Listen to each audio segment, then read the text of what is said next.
CRISPR-Cas9 is the latest technology developed in gene editing. CRISPR stands for Clustered Regularly Interspaced Short Palindromic Repeats, and Cas9 stands for CRISPR-associated protein 9.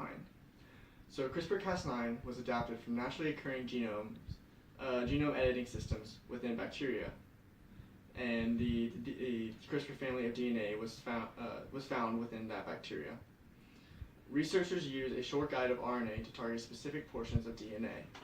The modified RNA is used to recognize specific portions of the DNA, which then the Cas9 enzyme then cuts the specific parts, which cuts specific parts and then is replaced by the DNA wanted by the patient.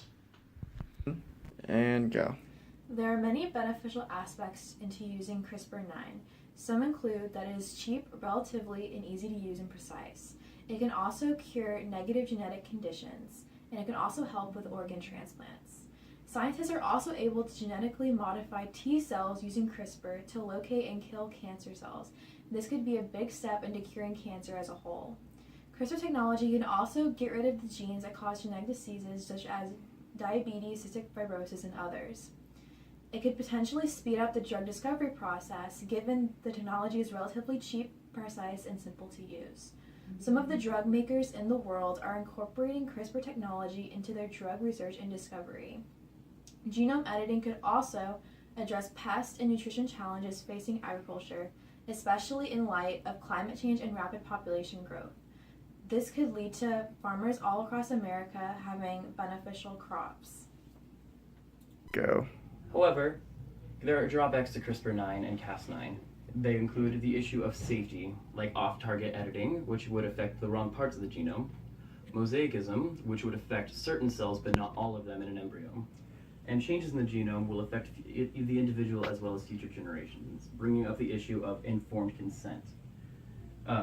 We don't know anything about the long-term effects of genetic modification, so people today can't really provide information involving informed consent until we know about the long-term consequences.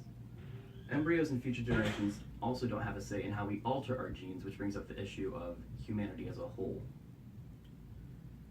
Genetic editing with embryos also is a problem for most people, since many people find a religious and moral objection to research involving embryos. For genetic research to advance, it is important, if not necessary, to use embryonic cells in research.